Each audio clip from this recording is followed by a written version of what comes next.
Monggo tayo dyan with ampalaya. Monggo with dahon ng ampalaya. Idilis. Ayan guys. Yan ang ating monggo with ampalaya. Pwede na kumain. Yummy yummy. Ayan na, luto na. So yan guys, hiwain na natin yung ating ingredients. Nahugasan na rin natin to. So ayan, kalahating sibuyas. So hiwa-hiwain lang natin guys. Ayan.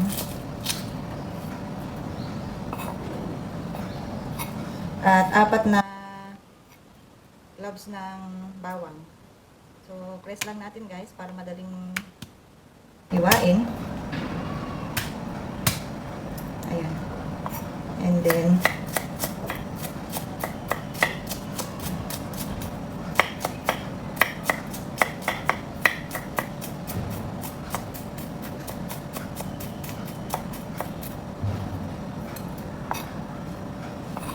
so yan siya.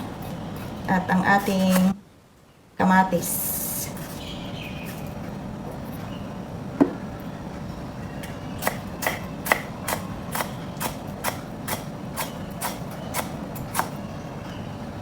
So, buong kamatis guys ang ating ilalagay para masarap yung ating monggo.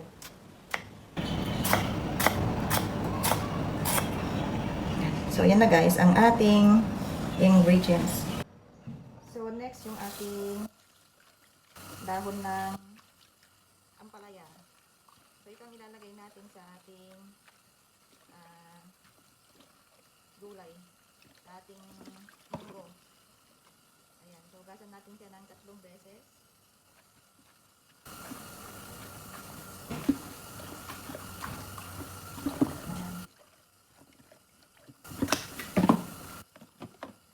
So, ayan yung last na ano niya, babad muna natin.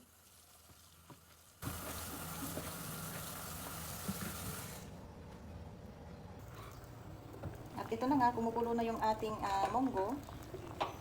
Ayan guys, ang ating monggo. Ayan, kumukulo na siya at malambot na. At ito nga, at magprito tayo ng dilis guys. Ayan, pangsahog natin sa ating monggo. So, yung ating mantika is leftover oil, yung ginamit ko. Ayan, so magpiprito muna tayo ng dilis.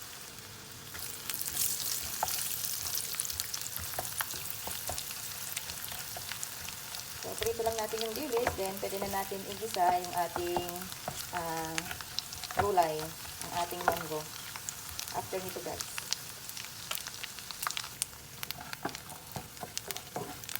At ito na nga, pwede na natin i-separate.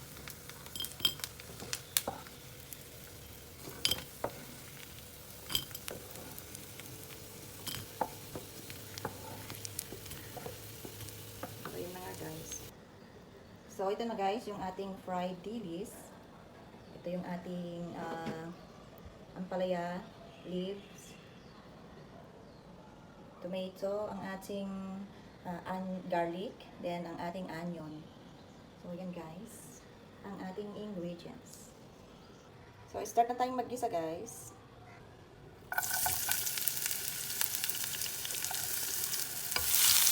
So, dito lang natin to na 1 minute.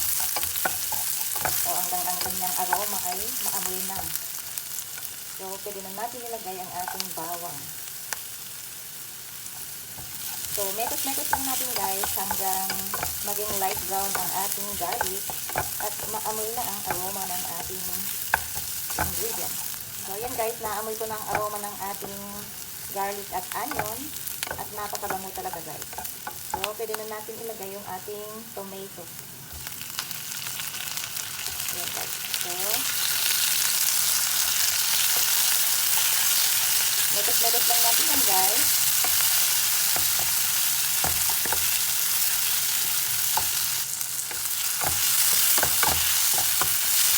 So, medot-medot lang guys. Ayan. After yan, pwede na natin ilagay yung ating dilis.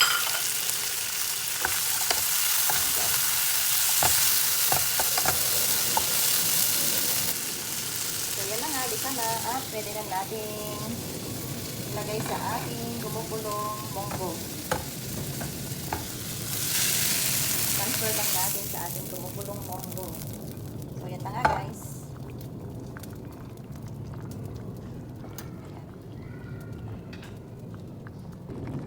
At ayan na nga, kumukulo na. So, pwede na tayong maglagay ng salt.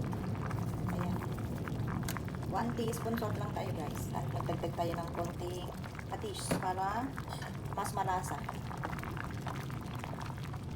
So, ganito lang guys ang recipe natin. Simpleng recipe lang. Panlasang Pinoy yan guys. So, tikman natin guys.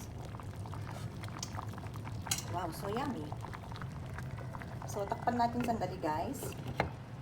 Ayan. After nyan, ayan. So, pwede na natin ilagay yung ating gulay. So, ito yung ating gulay guys.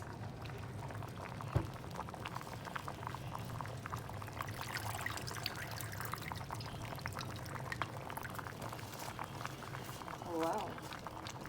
So, yummy. So, ito lang yung ating gulay guys. Huwag nating iluto lang natin ng mga 1 minute guys. So, ayan guys, luto na ang ating gulay. Munggo tayo dyan with ampalaya. Munggo with dahon ng ampalaya. With dilis. Ayan guys. Yan ang ating munggo with ampalaya. Pwede na kumain. Yummy, yummy. Yan na, luto na. So, yan na guys. Pwede na tayong kumain. Yan na yung ating ampalaya na may munggo.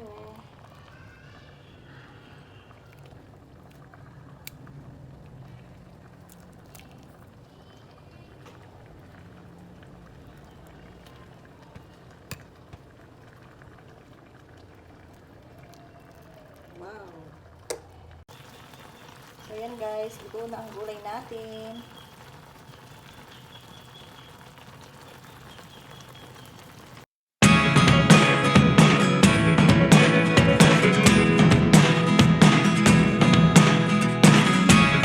Never really know what's going on. Look at me sometimes.